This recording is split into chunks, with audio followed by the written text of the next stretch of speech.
वंदे मातरम। दोस्तों, आज हम अम्ल, क्षार एवं लवण ये अध्याय दूसरा चालू करेंगे और इसके पीछे का जो पहला चैप्टर है रासायनिक अभिक्रिया एवं उसके समीकरण, उसको हमने ऑलरेडी अपने चैनल पे करा रखा है। उस पर आप हमारे प्लेलिस्ट पर जाइएगा और उसमें जाकर के आप क्लास 10th वाले सेक्शन में जाकर देख सकते हैं। और अभी हमारे साथ ऑफलाइन बैच के बच्चे भी बैठे हुए हैं और उनके साथ ये दूसरा नंबर चैप्टर के पूरे नोट्स को हम एक्सप्लेन करेंगे। इसके पहले इन लोगों को पढ़ाया गया है, लेकिन ज़रा आज का ये जो क्लास होगा थोड़ा रफ्तार में होगा, तो आप भी जो देख रहे हैं ऑनलाइन वो भी अपना रफ्तार बनाए रखिएगा। तो चलिए शुरू करते हैं क्लास का। यहाँ जैसे कि आप देख रहे हैं, आप लोग भी देखना चाहे पिछले क्लास में जो पढ़ाया गया था उसको तो पढ़े हैं ना? ठीक है। तो अगर पिछला क्लास में उसका चैप्टर नोट्स अगर नहीं पढ़े होंगे तो फिर ये चैप्टर को समझने में थोड़ा तकलीफ होगा, क्योंकि वहीं से आधारित है ये।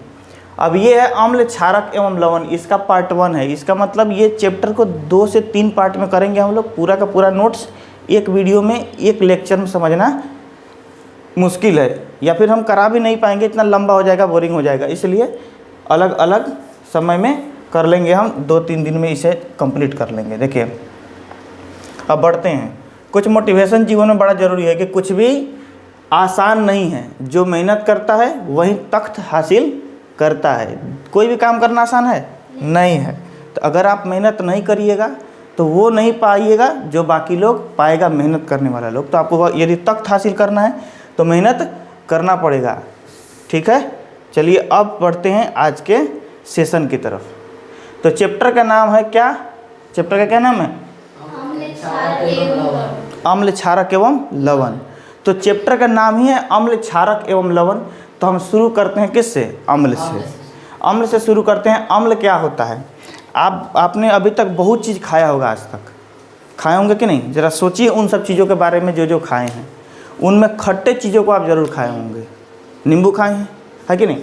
तो यहाँ पर क्या है? अम्ल के बारे में कहा जा रहा है कि वैसा पदार्थ जिनका स्वाद खट्टा होता है। कैसा होता है?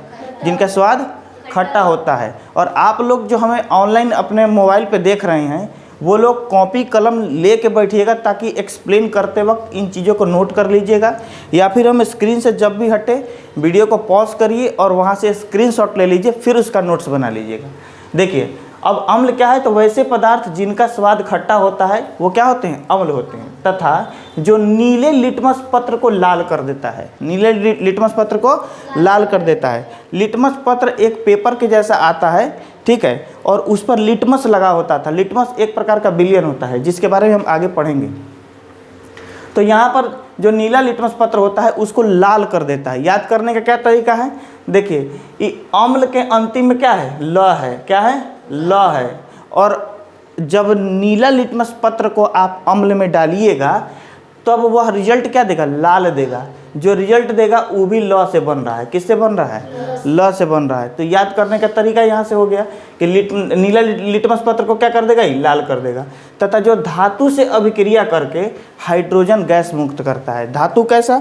जैसे आयरन हो गया, धातु वही ना है, आयरन हो गया। धातु की पहचान में बताया गया है जिसमें चमक होता है ना? तो वो सब, ये सभी के सभी क्या है? धातुएं हैं, जिनके बारे में आपको बताया गया पहले से। तो धातुओं से करता है अभिक्रिया। सोडियम से कर ले, है कि नहीं है? आपको इस सिल्वर से कर ले, एल्यूमिनियम से कर ले, है ना? इन सब से कर लेगा। अब यहाँ पर देखिए, कहता है कि जब ये आपने समझा अम्ल, यहाँ पर है हाइड्रोक्लोरिक अम्ल, सल्फ्यूरिक अम्ल इत्यादि। इसके उदाहरण है। किसके? अम्ल के उदाहरण है। ये सब अम्ल होते हैं। और भी बहुत सारे मैलिक अम्ल, एस्कॉर्बिक अम्ल, ये सब भिन्न भिन्न प्रकार के अम्ल आप पढ़ेंगे इस चैप्टर में आगे। अब बढ़ते हैं आगे। आई होप अम्ल समझ गए होंगे। चलिए, अब यहाँ पर कुछ बात बताया गया है अम्ल के ही बारे में कि एसिड शब्द आखिर आया कहाँ से? अम्ल जो है यह शब्द बना कैसे? तो अम्ल शब्द बनने का यहाँ पर बताया गया है कि इसकी उत्पत्ति लैटिन शब्द एसिडस से हुआ है। किससे हुआ है? एसिडस। इसी से इसका उत्पत्ति हुआ है, जिसका मतलब होता है खट्टा। क्या मतलब होता है?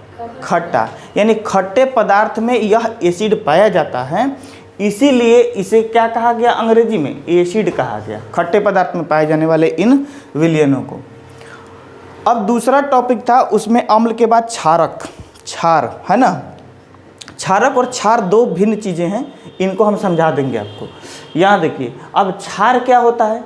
यानी बेस, वो क्या होता है, तो वैसा पदार्थ जिनका स्वाद कड़वा होता है, यानी अम्ल के बिल्कुल उल्टा, वैसा पदार्थ जिनका स्वाद कड़वा होता है तथा जो लाल लिटमस पत्र को नीला कर देते हैं, तथा जो अम्ल के साथ ये क्या होते हैं, अम्ल को उदासीन करके लवण बनाते हैं, है ना। तो इस प्रकार के जो भी आप मटेरियल को देखेंगे वो क्या कहलाएंगे, क्षार कहलाएंगे, भस्म कहलाएंगे। स्वाद में कड़वे होंगे, अम्ल को क्या कर देंगे, उदासीन कर देंगे, है ना। तो ये हो गया। इनका कुछ एग्जाम्पल में यहाँ दिया गया है, सोडियम हाइड्रोक्साइड, पोटेशियम हाइड्रोक्साइड। अक्सर पहचानने का तरीका है कि इसके अंतिम में अम्ल लगा रहता है, इसके अंतिम में अम्ल लगा रहेगा और इसके अंतिम में हाइड्रोक्साइड लगा रहेगा। जिसके अंतिम में हाइड्रोक्साइड लगा रहेगा वो अक्सर क्या होंगे, भस्म होंगे, ठीक है। अब यहाँ पर लिटमस विलयन, जिसके बारे में अभी हम समझ रहे थे कि लिटमस क्या होता है ना, कि लिटमस, आप नीला लिटमस पत्र डालिएगा और अगर विलयन लाल हो गया इसका मतलब वो अम्ल होगा, अम्ल होगा। इसकी पहचान, तो लिटमस विलयन उदासीन अवस्था में बैंगनी रंग का होता है। जिस समय लिटमस कोई कार्य नहीं करेगा, यानी लिटमस ना अम्ल का पहचान बता पाएगा ना क्षार का पहचान बता पाएगा, उस समय लिटमस कैसा रहेगा, बैंगनी कलर का रहेगा, उदासीन अवस्था में। फिर कहता है इन्हें प्रायः सूचक के रूप में उपयोग किया जाता है। सूचक उसे बोलते हैं जो आपको सूचना देता है, उस जो सूचना देता है, यानी यह लिटमस जो है हमें ये बताएगा कि कोई विलयन अम्ल है या वह विलयन क्षार है कि नहीं। तो इस तरीके से इसका उपयोग किया जाता है। अब आगे बढ़ते हैं।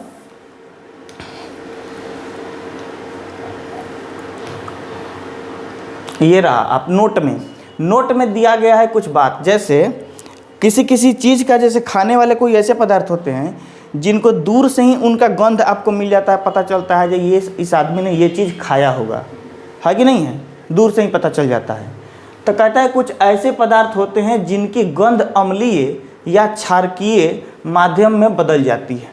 गंध उसकी खट्टापन महसूस होगा आपको, मतलब सूंघने में, या फिर कड़वापन लगेगा, तो वो उसको क्या कहा जाता है, इन्हें गंधीय सूचक कहा जाता है। क्या कहा जाता है, गंधीय सूचक, यानी ओल्फैक्टरी कहा जाता है, ठीक है। गंधीय सूचक उन्हीं को जिनसे आपको अम्ल या क्षार के महसूस, मतलब कि होने की उपस्थिति का पता केवल सूंघने से ही चल जाता है, उसको कहा जाता है गंधीय सूचक। जैसे प्याज, वैनीला, लौंग का तेल। लौंग आपको ना आसपास में रहेगा तो ऐसे ही लौंग गमक जाता है जो लौंग है कि नहीं है। इलायची वगैरह ये सब गमक जाता है कि नहीं गमक जाता है। प्याज का तो खैर पूछिए मत, कोई आदमी प्याज खा के आ जाए, सांस मार देगा तो मालूम चल जाएगा जी प्याज खा लेगा। मूली भी है कि नहीं, लोग खा के आके खाली डकार मार देता, वहाँ से लोग उठ के रास्ता नाप लेगा जो हट पहले ही एक तर से हट। चलिए अब देखिए, अब आगे इसके बाद है अम्ल का प्रकार। अब जिस चीज़ को हम पढ़ रहे थे उसके बारे में जानना बेहद ज़रूरी है कि अम्ल का एक्चुअली प्रकार क्या होता है। तो अम्ल के प्रकार में यहाँ पर दिया गया है कि प्रबल अम्ल और दुर्बल अम्ल। अम्ल के और भी प्रकार होते हैं, वो भी पढ़ा जाएगा।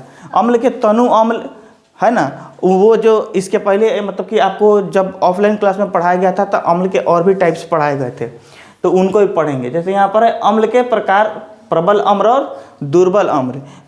अच्छा, प्रबल से क्या महसूस हो रहा है, प्रबल कहने से ताकतवर, बल जिसका प्रबल हो, ताकतवर हो, है कि नहीं। बल जिसमें ज़्यादा हो और जिसमें बल कम हो, यानी जिसमें अम्लीयता बहुत ज़्यादा होती है वो प्रबल होगा, जिसमें अम्लीयता बहुत कम होती है वो दुर्बल होगा कि नहीं।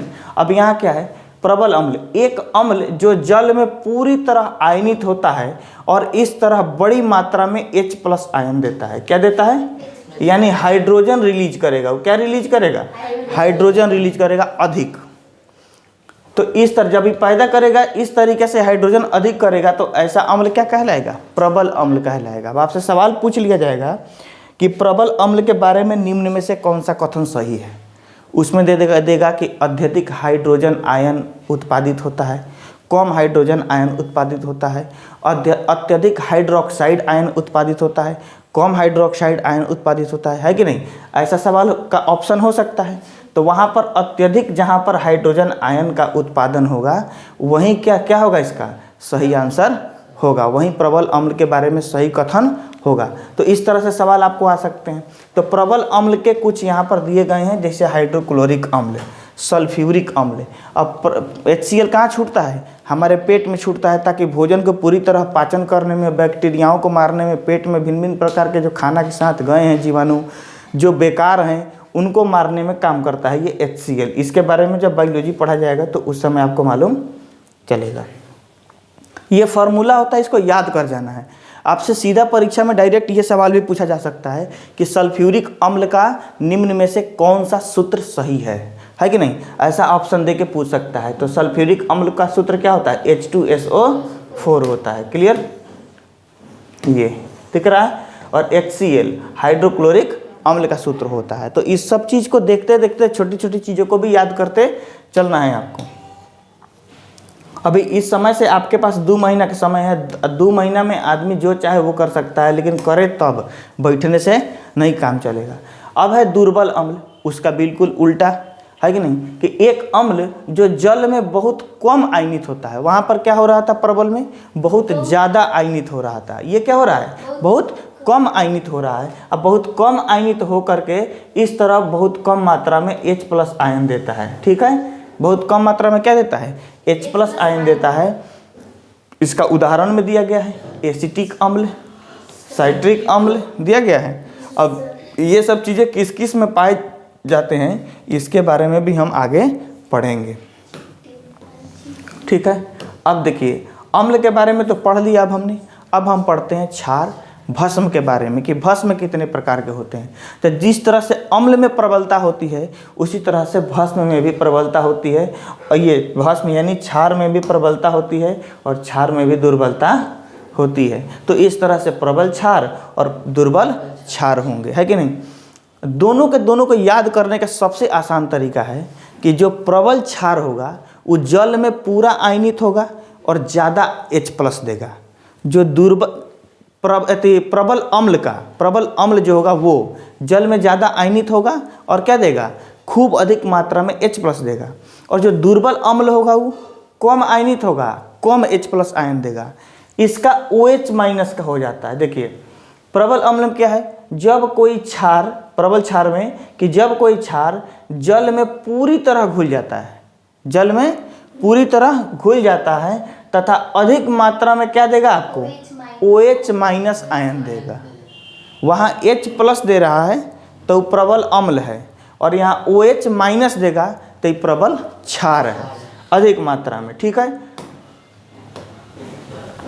तो यहाँ पर OH- देगा।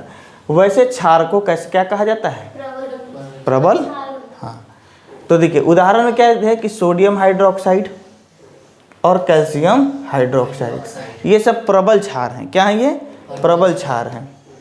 इनका भी फॉर्मूला है सोडियम हाइड्रोक्साइड का, सोडियम हाइड्रोक्साइड NaOH, इसका दिया गया है CaOH, है कि नहीं? ये सब छोटी छोटी चीज़ों को भी देखते चलना है, नज़रअंदाज नहीं करना है। ये सब सीधा डायरेक्ट परीक्षा में पूछे जाने वाले प्रश्न है पूछे। अब है दुर्बल क्षार। दुर्बल क्षार क्या होता है? तो वैसा क्षार जो पानी में पूरी तरह ना घुले, यानी पानी में पूरी तरह आयनित ना हो। और जब पानी में पूरी तरह आयनित नहीं होगा तो वह OH- आयन भी तो खूब नहीं देगा। तो यहाँ पर क्या है? पानी में पूरी तरह आयनित ना हो तथा ये क्या दिया है? हाइड्रोक्साइड आयन, यानी OH- आयन बहुत ही कम मात्रा में देते हैं। उसे क्या कहा जाता है? दुर्बल क्षार कहते हैं। अब उदाहरण में मैग्नीशियम हाइड्रोक्साइड, अमोनियम हाइड्रोक्साइड, ये सब दुर्बल क्षार हैं। अब इस चीज़ को समझे हैं तो इसका डायरेक्ट आंसर अगर क्वेश्चन आपसे दे दिया जाए कि निम्न में से कौन सा दुर्बल क्षार है, कौन सा क्षार है? दुर्बल क्षार है। और वहाँ आपसे ऑप्शन में दे दिया जाए मैग्नीशियम हाइड्रोक्साइड, कैल्शियम हाइड्रोक्साइड और इन दोनों का ये अमोनियम हाइड्रोक्साइड, और भी एक तीसरा कि इनमें से कोई नहीं, चौथा ऑप्शन दे दे, तब क्या करिएगा? तो वहाँ पर मैग्नीशियम हाइड्रोक्साइड एक ऑप्शन मिलेगा आपको, वो दीजिएगा, या फिर अगर ये रहा तो ये दीजिएगा। अगर 2 रहे तो चौथा ऑप्शन रहेगा, 2 और 3 दोनों, या फिर 2 किसी एक का नाम रहता है। देखते हैं क्वेश्चन में आप कि 2 से अधिक मान होगा तब उस तरीके से सवाल पूछ लिया जाता है।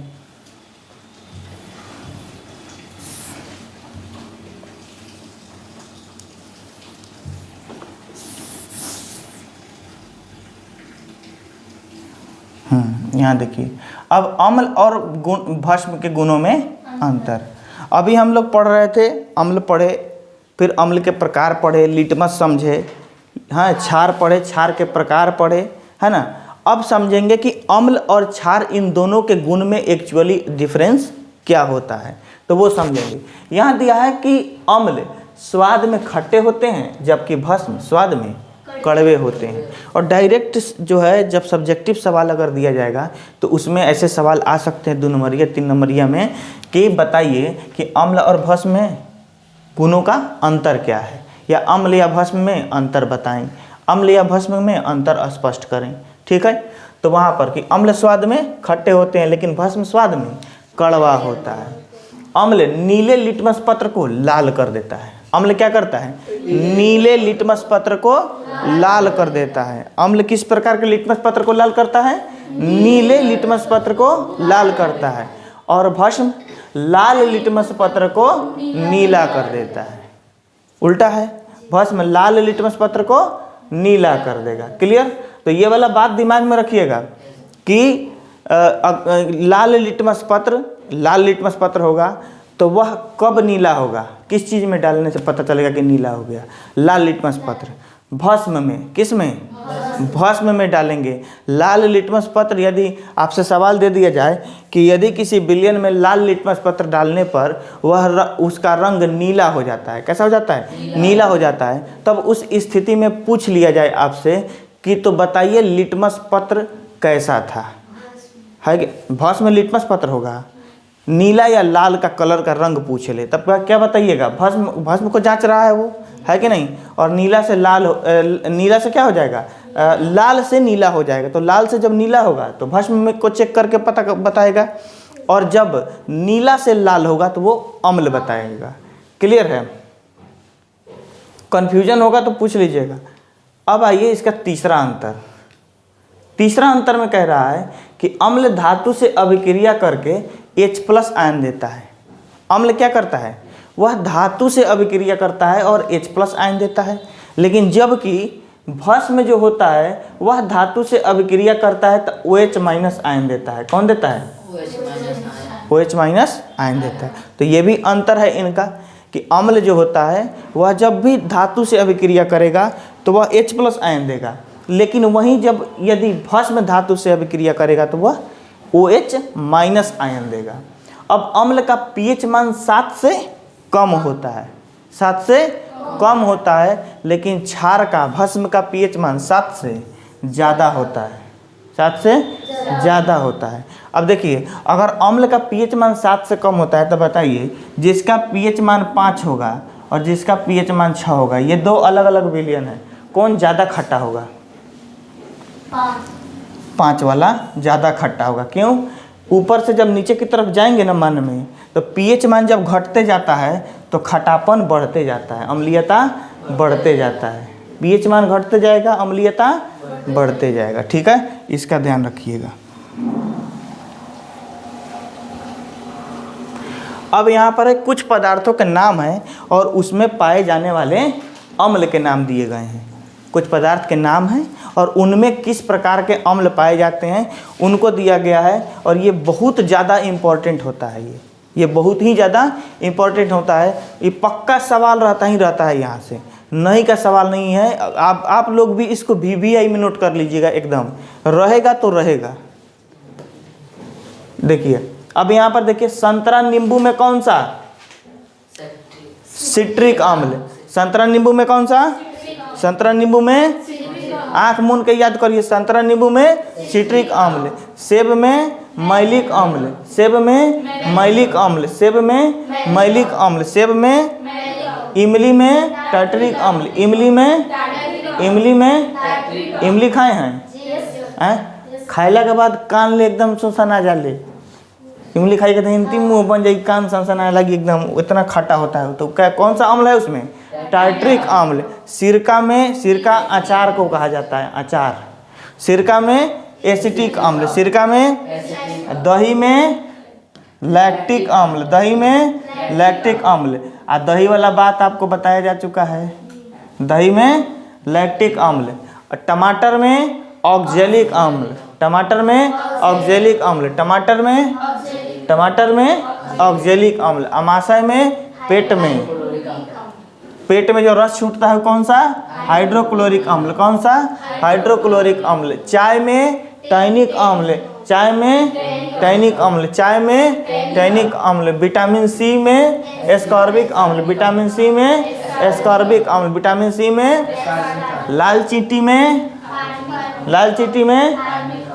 में तो देह में अगर शरीर में अम्ल के कमी हो जाए, कभी कमी हो जाए तो जाए के बा आम के गाछ पे चढ़े के बा,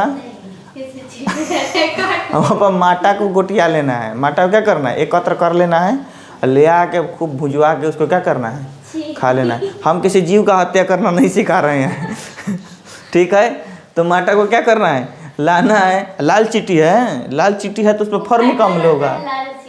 खाई है तो लाल चींटी क्या हो जाएगा? वही फॉर्मिक अम्ल। ठीक है, चलिए अब आते हैं आगे।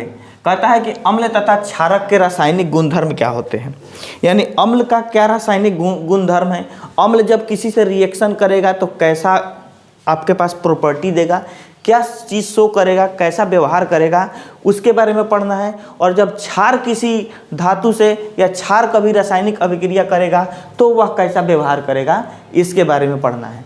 तो कहता है सबसे पहला इसका रासायनिक गुणधर्म में सबसे पहला गुणधर्म बताया जा रहा है कि अम्ल धातु के साथ अभिक्रिया करके H+ आयन देता है तथा क्षार धातु के साथ अभिक्रिया करके OH- आयन देता है। अभी अंतर में भी हम लोग पढ़े हैं इसको, जब डिफरेंस पढ़ रहे थे वहाँ भी पढ़े हैं, है ना।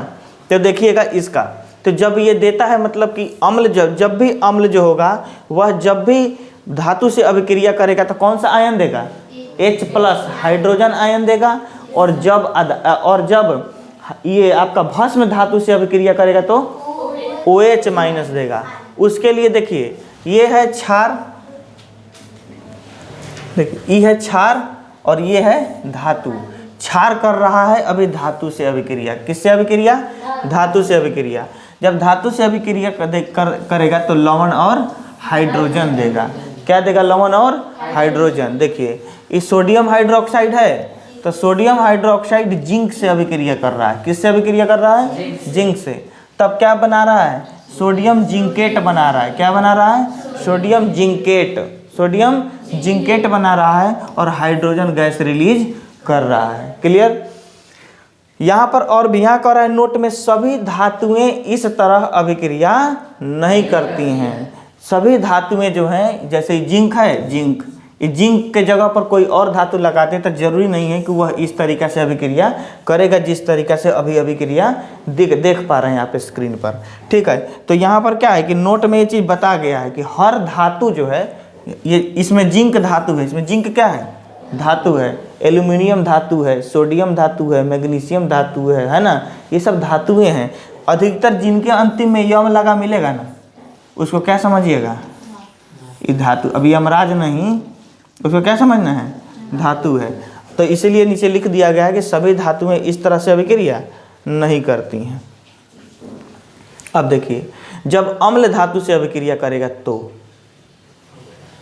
जब अम्ल धातु से अभिक्रिया करेगा तो क्या करेगा? तो देखिए यहाँ पर 2HCl है, इसके साथ जिंक अभिक्रिया कर रहा है।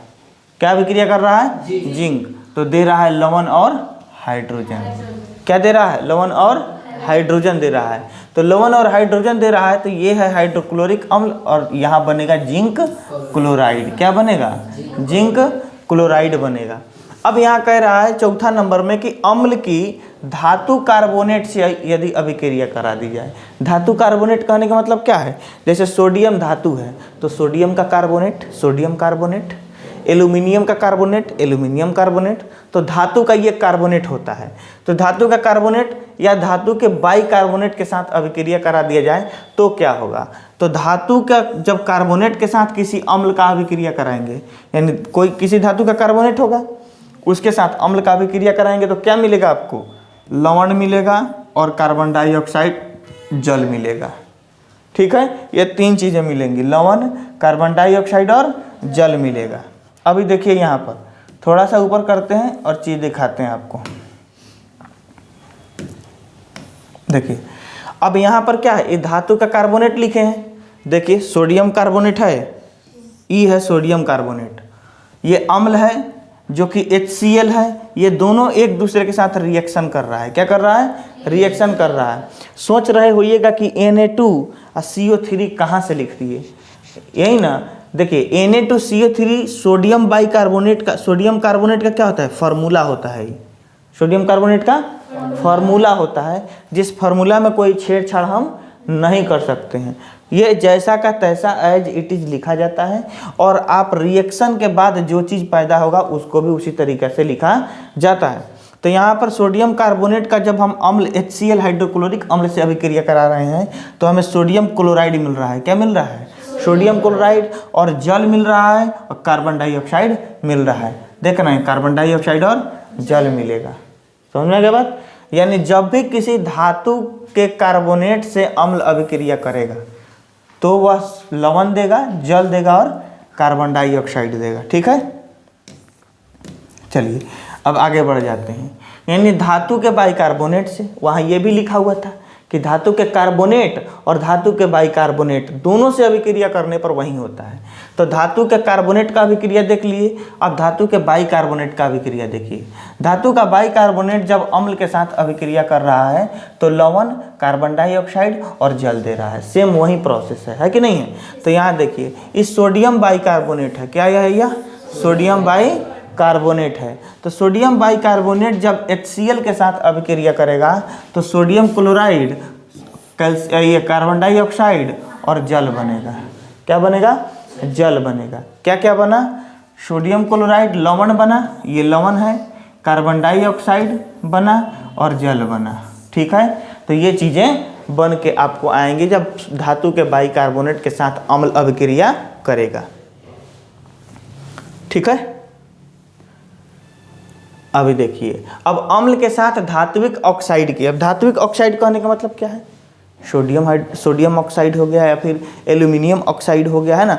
तो धातु के साथ अब ऑक्साइड, तो यहाँ पर क्या है देखिए, धात्विक ऑक्साइड के साथ जब अभिक्रिया करेगा आपका अम्ल, धातु का ऑक्साइड है, यहाँ अम्ल है, तो लवण और जल बनाएगा। क्या बनाएगा? लवण और जल बनाएगा। जब धातु के ऑक्साइड के साथ अभिक्रिया करेगा लवण, ये अम्ल, तो लवण और जल बनाएगा। धातु का ऑक्साइड, एक धातु का ऑक्साइड ले लिया गया, कॉपर ऑक्साइड। क्या है? Copper oxide. आपको मालूम है कि कॉपर क्या होता है? धातु होता है। और चलते चलते ये भी जान लीजिए कि कॉपर एकमात्र ऐसा धातु है जो कमरे के तापमान पर द्रव अवस्था में होता है। ये सवाल कंपटीशन से लेके और आपके 10th के परीक्षा में भी कई बार पूछा गया है।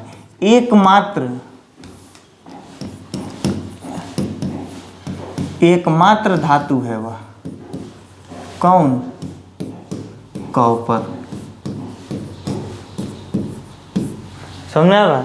कॉपर एकमात्र धातु है। ठीक है, तो यहाँ पर ये उसका कॉपर का ऑक्साइड हो गया और इसके साथ HCl हाइड्रोक्लोरिक अम्ल का क्या करा दिया गया? रिएक्शन कराया गया। जब रिएक्शन कराया गया तो आपको क्या देखने को मिल रहा है? कॉपर क्लोराइड मिल रहा है जो कि लवण है, और जल मिल रहा है। क्या मिल रहा है? कॉपर क्लोराइड और जल मिल रहा है। बातें समझ में आ रही हैं कि खाली हम पढ़ा रहे हैं? समझ में नहीं आएगा तो बीच में टोकिएगा जी, यहाँ पर समझा दीजिए, ये चीज़ हमारे दिमाग के ऊपर से निकल गया। देखिए, अब नोट में है कि धात्विक ऑक्साइड को क्षारीय ऑक्साइड भी कहा जाता है। धात्विक ऑक्साइड को क्षारीय ऑक्साइड भी कहा जाता है। अच्छा, अब क्षारीय ऑक्साइड क्यों कहेंगे उसको? देखिए, जब हम लोग ये चीज़ पढ़े हैं कि अम्ल धातु के साथ अभिक्रिया करता है तो लवण और जल बनाता है, पढ़े हैं। तो जब अम्ल धातु के साथ अभिक्रिया करके लवण और जल बनाता है, अम्ल क्षार के साथ अभिक्रिया करके, धातु के साथ नहीं, सॉरी, क्षार के साथ, तो यह जो अम्ल है ये धात्विक ऑक्साइड यानी CuO से अभिक्रिया कर रहा है। तो अम्ल अगर ये क्षार होता तभी ना अभिक्रिया करके लवण और जल बनाता, क्योंकि अम्ल और क्षार एक दूसरा से अभिक्रिया करके क्या बनाता है? लवण और जल बनाता है। तो जब लवण और जल बन रहा है इसका मतलब है कि यह क्षारीय प्रकृति का होगा, है ना। और ये अम्ल है, तभी बना रहा है। इसीलिए यहाँ लिखा गया है कि धात्विक ऑक्साइड को क्षारीय ऑक्साइड भी कहते हैं, क्योंकि ये अम्ल के साथ अभिक्रिया करने पर लवण तथा जल बनाते हैं। क्लियर हो गया बात कि क्यों कहा जाता है। अब आपसे पूछा जाएगा कि धात्विक ऑक्साइड को क्षारीय ऑक्साइड क्यों कहते हैं, तो क्या बताइएगा कि क्षारीय ऑक्साइड इसलिए, धात्विक ऑक्साइड को क्षारीय ऑक्साइड इसलिए कहा जाता है क्योंकि यह अम्ल के साथ अभिक्रिया करके लवण तथा जल बनाता है। क्या बनाता है? हो गया कंफर्म। अब छठा नंबर इसका जो गुणधर्म प्रॉपर्टी बता रहा है वो बता रहा है कि क्षारक के साथ अधात्विक ऑक्साइड की अभिक्रिया। किसके साथ? क्षारक के साथ। तो देखिए यहाँ पर अधात्विक ऑक्साइड यानी अधातु के साथ ऑक्साइड। किसके साथ ऑक्साइड? अधातु के साथ ऑक्साइड। तो देखिए एक कार्बन क्या है? अधातु है। कार्बन क्या है? और उसके साथ ऑक्सीजन ऑक्साइड बना रहा है कार्बन डाइऑक्साइड। क्या बना रहा है? Carbon dioxide. और ये है कैल्शियम हाइड्रोक्साइड। क्या है ये? Calcium hydroxide. जब ये दोनों का दोनों अभिक्रिया किया, अभी कैल्शियम हाइड्रोक्साइड है यानी यह क्षार है। क्या है यह? हाइड्रोक्साइड क्षार है। और यह अधात्विक ऑक्साइड है CuO। दोनों अभिक्रिया करा तो लवण और जल बनाएगा। क्या बनाएगा? कैल्शियम कार्बोनेट और जल H2O यानी जल बना दिया। तो ये दोनों एक दूसरे से अभिक्रिया करेंगे तो क्या बनाएंगे? कैल्शियम कार्बोनेट और जल बनाएंगे। यहाँ पर बना रहे हैं। इसका मतलब है अब अगर देखा जाए तो CuO, ये CuO जो है अब कहेगा कि अधात्विक ऑक्साइड प्रवृत्ति में अम्लीय होता है। कैसा होता है? अम्लीय। क्योंकि अगर यह क्षार है, यह क्या है?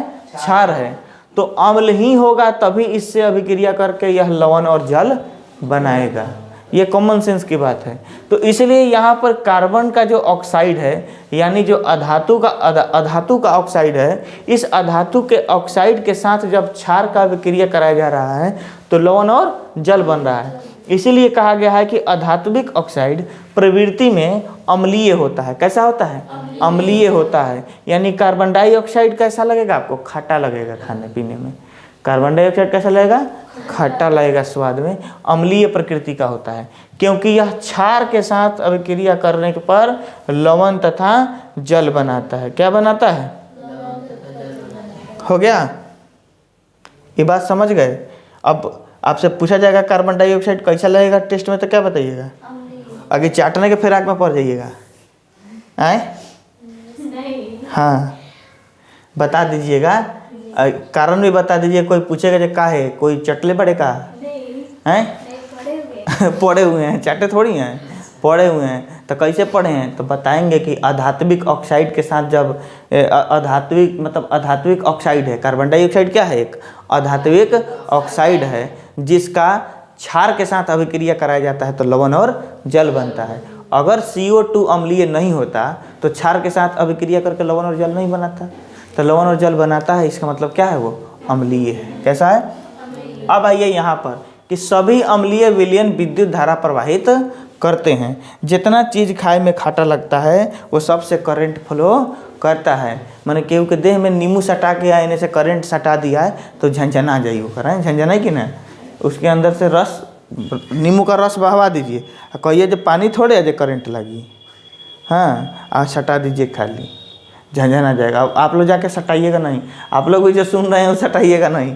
ठीक है, चलिए। अब यहाँ पर प्रवाहित हो सकता है विद्युत धारा विलयन से क्या हो सकता है? प्रवाहित हो सकता है। अब बल्ब का जलना इस बात को दर्शाता है कि अम्लीय विलयन में विद्युत धारा प्रवाहित होती है। बल्ब का जलना, कोई भी बल्ब जब जलता है ना, बल्ब जब जलता है तो बल्ब को जलाने के लिए आपके चैप्टर में क्रियाकलाप दिया गया है। क्या दिया गया है?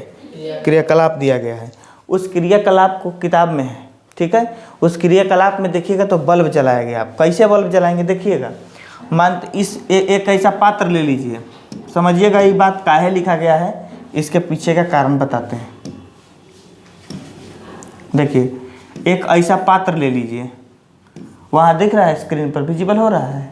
ठीक है, एक यहाँ पर एक पात्र ले लीजिए। ठीक है, और इस पात्र में आप खट्टा पदार्थ का विलयन डाल दीजिए। ठीक है, अम्लीय विलयन डाल दीजिए। ठीक है, यहाँ पर एक बैटरी हम लेंगे, क्या लेंगे, एक बैटरी लेंगे, और इधर एक बल्ब ले लिए हम, क्या ले लिए, एक बल्ब ले लिए हम, ठीक है,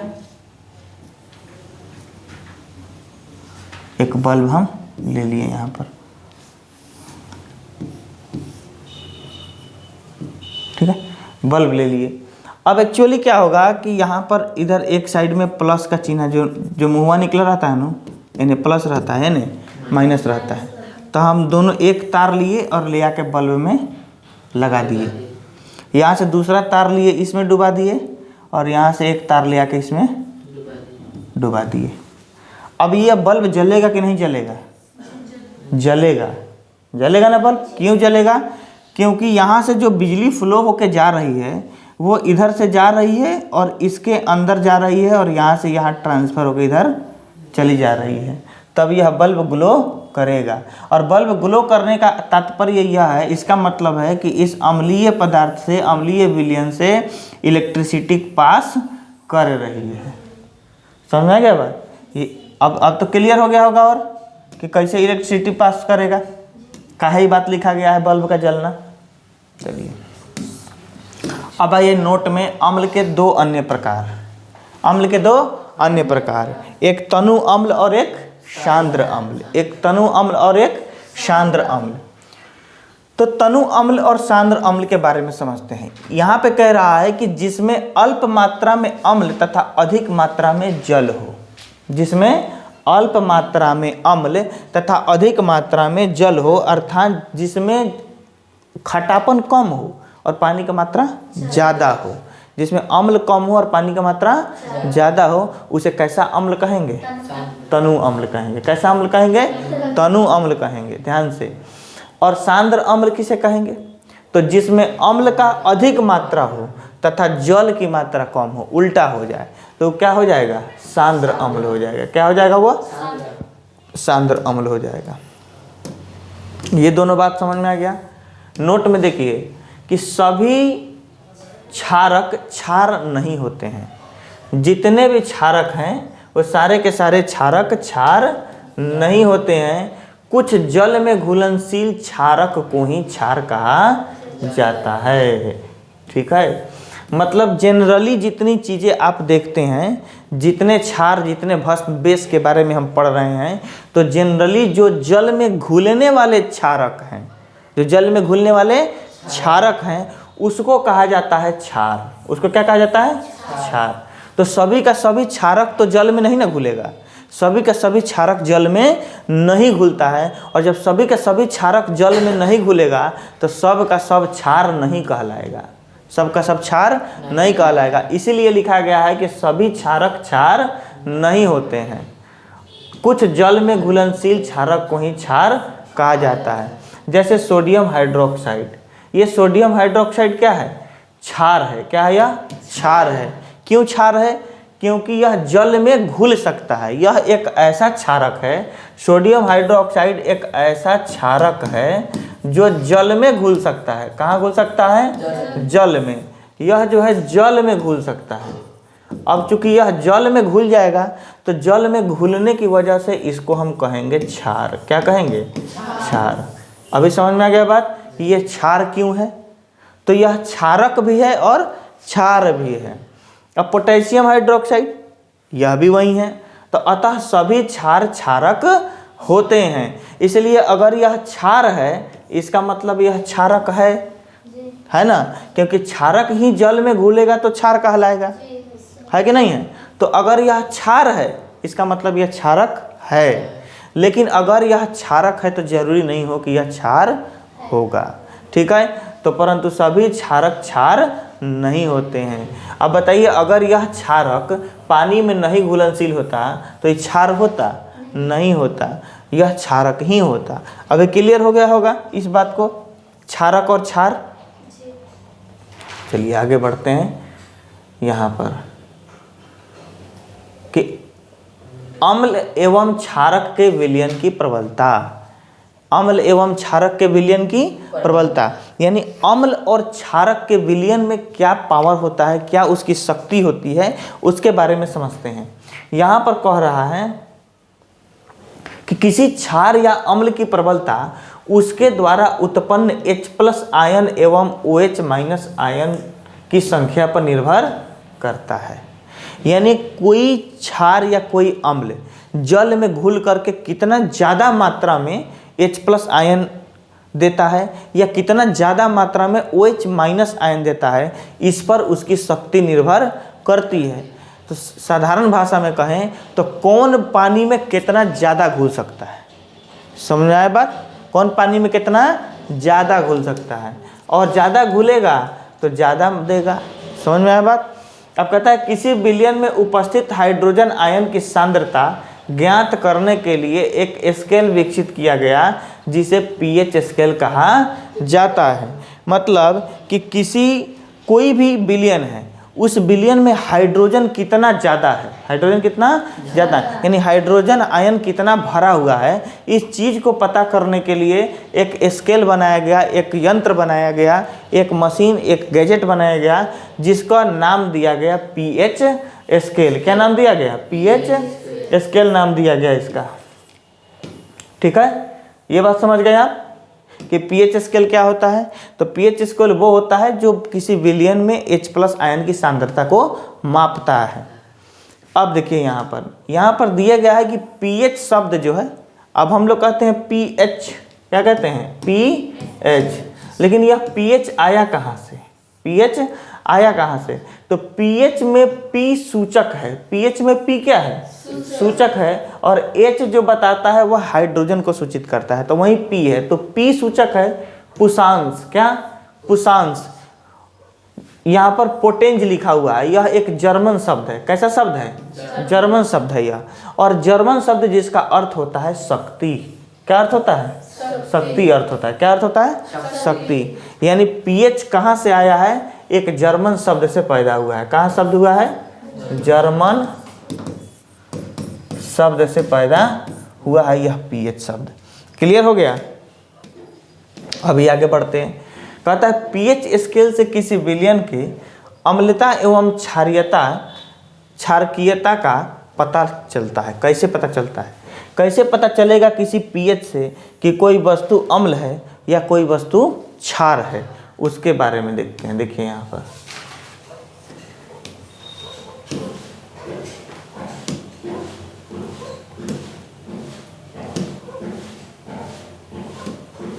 देखिए, कह रहा है pH स्केल से किसी विलयन में अम्लता एवं क्षारकीयता का पता करना है। तो बढ़ती हुई अम्लीयता की प्रकृति, यानी अगर इधर से इधर के तरफ जा रहा है स्केल का मान ऊपर से नीचे कम होता जा रहा है, कम होता जा रहा है, इसका मतलब आप किधर बढ़ रहे हैं? अम्लीयता की तरफ बढ़ रहे हैं। किसके तरफ बढ़ रहे हैं? अम्लीयता की तरफ। और इधर से इधर जब आपका स्केल जा रहा है, इसका मतलब आप किधर बढ़ रहे हैं? क्षारीयता की तरफ, है कि नहीं? जैसे अगर साधारण बात समझें तो गर्मी नापने के लिए, साधारण बुखार मापने के लिए किस चीज़ का इस्तेमाल किया जाता है? थर्मामीटर का, है ना? थर्मामीटर को लीजिए, किसी बुखार लागल आदमी के काख में लगाइए, तो वो आपको दिखाएगा जितना उसका बुखार होगा, 102 हो, 101 हो, उतना डिग्री फ़ारेनहाइट दिखाएगा बुखार, है ना? फिर तुरंत ले आइए और किसी नॉर्मल आदमी के काख में लगा दीजिए, है कि नहीं? तो बताइए उसकी गर्मी के अनुसार वह घटेगा कि नहीं घटेगा? घटेगा ना। तो जितना नीचे आएगा आप समझिएगा इस आदमी को बुखार नहीं है कि नहीं? जितना ऊपर जाएगा समझिएगा बुखार है। तो जैसे जैसे मान कम होता है तो कुछ ना कुछ आपको सूचना मिलता है, जैसे जैसे मान बढ़ता है तो कुछ ना कुछ सूचना मिलता है। उसी तरह यहाँ भी इस स्केल में भी जैसे जैसे इसका मान बढ़ेगा आप समझिएगा कि यह क्या हो रहा है? क्षारीय हो रहा है। कैसा हो रहा है? क्षारीय हो रहा है। और जैसे जैसे मान घटेगा आप क्या समझिएगा? यह अम्लीय हो रहा है। क्या हो रहा है? अम्लीय हो रहा है। इसका मतलब है कि यहाँ पर ये 7 बीच में होता है, इस पर 0 से लेकर और 14 तक की अंकीय मान अंकित किए गए रहते हैं। कहाँ से कहाँ तक? 1 से 14 तक। और इसी 1 से 14 के बीच में आपको किसी भी विलयन का अम्लीयता और क्षारीयता का मान मिलेगा। जैसे अगर 7 किसी वस्तु का pH मान 7 है, कितना है? 7 है, तो क्या समझते हैं आप? उसका स्थिति क्या होगा? तो वो ना खट्टा लगेगा और ना ही वह कड़वा लगेगा, है ना? ना ही अम्लीय होगा ना ही क्षारीय होगा। यानी शुद्ध, जैसे शुद्ध जल, शुद्ध जल। तो इधर आइएगा तो H+ आयन की वृद्धि होगा नीचे की तरफ, इसका मतलब अम्लीयता बढ़ेगा। और इधर जाइएगा तो OH- आयन की वृद्धि होगा, इसका मतलब क्षारीयता बढ़ेगा। ठीक है, अब बढ़ते हैं आगे। आगे बढ़ेंगे और यहाँ पर आप pH स्केल के कुछ मानों को देखेंगे। देखिए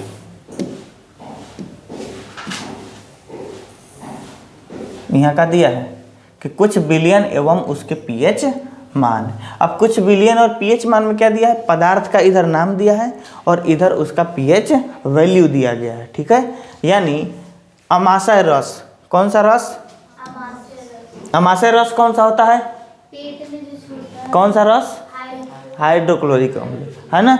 हाइड्रोक्लोरिक एसिड पेट में छूटता है, उसी को अमाशय रस कहा जाता है। अब देखिए अमाशय रस,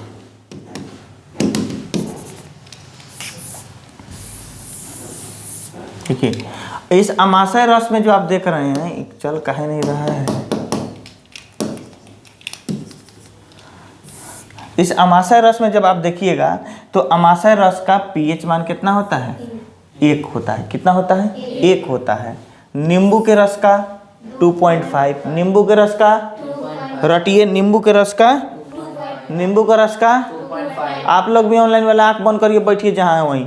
नींबू के रस का 2.5, नींबू के रस का, आंख बंद करो, नींबू के रस का 2.5, सिरका का 3, सिरका का 3, सिरका का 3, सिरका का 3, सिरका का 3, सिरका का 3, सिरका का 3, सिरका का 3, बोलते रहना है। और आगे की तरफ टमाटर का 4.1, टमाटर का 4.1, टमाटर का 4.1, टमाटर का 4.1, टमाटर का 4.1, टमाटर का 4.1, अम्ल वर्षा का 5.6, अम्ल वर्षा का 5.6, अम्ल वर्षा का 5.6, 5.6, 5.6, अम्ल वर्षा का 5.6, अम्ल वर्षा का 5.6, अम्ल वर्षा का 5.6, अम्ल वर्षा का 5.6। उसके बाद पेशाब का, पेशाब का 6, पेशाब का 6, पेशाब का pH मान 6, मैंने पेशाब अगर किसी के मुंह में पड़ जाता, सोचिए, मन छोट छोट लड़का को खिलाते खिलाते कहता आ बाबू हमारा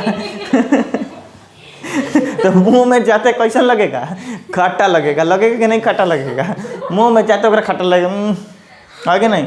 तो उसका pH मान कितना होता है, 6 होता है। नहीं बच्चा रहता तो कहता है आ बाबू हमारे तले मुँह में छुछुला दी, है कि नहीं, वही हो गया 6। पेशाब का pH मान 6, दूध का pH मान 6.5, शुद्ध जल का pH मान 7, आंसू रोते हैं तो उसका pH मान 7.3, रोहित रोहित लड़की से बड़ा रो ले लड़की दिखाई पूरा एक्सपीरियंस है उसको लड़की सबको बहुत एक्सपीरियंस होता है रोने वोने का। कोई सन को बात हुई तो क्या करी, पहले रोले शुरू करी, कहा जाने कहाँ से इतना आंसू आता है सबको, है ना, पूरा समुद्र लड़की समय भरा हुआ है। तो दूध तो वहीं जब भी रोएगी तो आंसू का उसको टेस्ट मालूम चल गया होगा, कैसा नमकीन हल्का लगेगा, क्षारीय कड़वा लगेगा। 7.3 होता है। खून का, तो अब आप लोग तो खून पीने के लिए तैयार हैं, है कि नहीं देखो खून पिए, तो खून पीने का 7, खून पीने का नहीं, खून का pH मान 7.4 और पित्त का pH मान 7.5 से 8.8। पेट में पित्त रस है, उससे जो रस निकलता है ना, उसी के बारे में है पित्त रस। ठीक है, चूना जल, जो चूना देवाला पर पोताल है, उसका जो पानी होता है ना, पानी को निकाल के उसका pH मान पता करिएगा तो कितना pH मान उसका मिलेगा, 11 pH मान मिलेगा। जठर रस, जठर रस पेट में छूटता है, कहाँ छूटता है, पेट में छूटता है। जब आप खाना खाते हैं तो खाना को पचाने में बहुत मदद करता है जठर रस। ठीक है, तो जठर रस का pH मान कितना होगा, 11.2 होना चाहिए इसको, कितना 1.2 है। ठीक है, नहीं जठर रस 1.2 होगा, अम्लीय होता है। Milk of magnesia, milk of magnesia का लगभग 10 होता है, क्या होता है, 10 होता है, मिल्क ऑफ मैग्नीशिया का 10 होता है। सोडियम हाइड्रोक्साइड का 14 होता है, यानी सबसे ज़्यादा क्षारीय कौन होता है, सोडियम हाइड्रोक्साइड होता है। तो इस तरीके से यह यहाँ तक का आज क्लास है शायद, इसके बाद अब नहीं है। इसके बाद का जो क्लास होगा वह पार्ट 2 में हम लोग करेंगे। अब यहाँ तक अगर कोई समस्या है तो पूछिए, बताइए, कहीं आपको दिक्कत लगा है, लगा होगा, निधड़क पूछना है। यहाँ पेज नंबर 1 से नोट्स आपके पास अवेलेबल है, उसको देखिए और उसमें से पूछिए। देखिए जल्दी, कुछ पूछना है तो पूछ सकते हैं कि कौन चीज़ कैसे हो गया, क्यों हुआ, नहीं हुआ, पूछिए। ठीक है, कोई दिक्कत नहीं है। पिछला क्लास में याद किए थे। चलिए आज की क्लास यहीं ओवर करते हैं, मिलते हैं अगले वीडियो में। और प्रतिदिन आपको यह मिलता रहेगा, रोज़ नोट्स बनाइए और याद करिए, और क्लास में आए तो कमेंट में जवाब भी देते जाइएगा। वंदे मातरम।